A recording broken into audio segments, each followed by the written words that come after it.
Hello and welcome back to Better Know a Poet. Today is A. We're going to talk about Matthew Arnold. Matthew Arnold, the son of Thomas Arnold, the famous headmaster of the rugby school. But Matthew Arnold was like Taylor Swift. Not only was he a tortured poet, but he also lived his life in three separate eras. So Matthew Arnold's life can be divided into three separate eras: his life as a poet, his life as a literary critic, and his life as a writer of religious philosophy and treatises. He excelled in each of these, and is widely regarded as one of the most important thinkers and writers of the Victorian era. Matthew Arnold was born in 1822 in Layham, Middlesex. He was the eldest son of Thomas Arnold, the renowned headmaster of Rugby School. When he was old enough, Matthew went to Rugby himself, and upon graduation entered Balliol College, Oxford. Here he began to write poetry, earning the Newdigate Prize for his poem Cromwell in 1843. Upon his graduation in 1847, Arnold became private secretary to Lord Lansdowne, who appointed him as Inspector of Schools in 1851. This position was to serve as Arnold's official vocation for the rest of his life. In the spare time from his official duties, Arnold began to compose poetry. Beginning in 1849, Arnold produced 4 volumes of collected poems. These included The Strayed Reveller and Other Poems, Empedocles on Etna and Other Poems, Merope, and New Poems. This production led, in 1857, to his being elected to the Oxford Chair of Poetry, a position he received from no less a man than John Keble.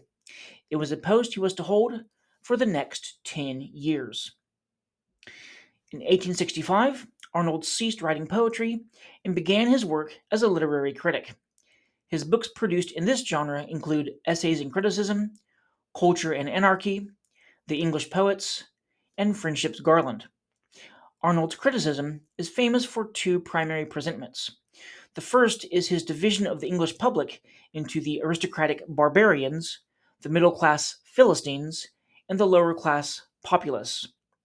The second presentment is Arnold's famous claim that in an age of crumbling creeds, poetry will have to replace religion. More and more, he argued, we will have to turn to poetry to interpret life for us, to console us, to sustain us. Therefore, we must know how to distinguish the best poetry from the inferior, the genuine from the counterfeit. In 1870, Arnold entered the final era of his life, that of a writer of religious treatises. In the last 18 years of his life, Arnold produced St. Paul and Protestantism, Literature and Dogma, God and the Bible, and last essays on church and religion. Arnold was a religious liberal who, sadly, angered both the orthodox on one side and the skeptic on the other with his views.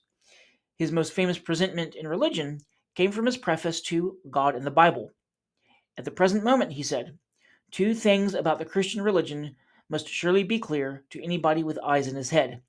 One is that men cannot do without it, the other, that they cannot do with it as it is. In the spring of 1888, Arnold died from sudden heart failure. He was buried in the grounds at Layham. So, Arnold's entire life, he was a religious liberal verging on the skeptic, but he's well known for his poetry about religion of the period. And the poem that we're going to read from Arnold, probably his most famous poem, is called Dover Beach.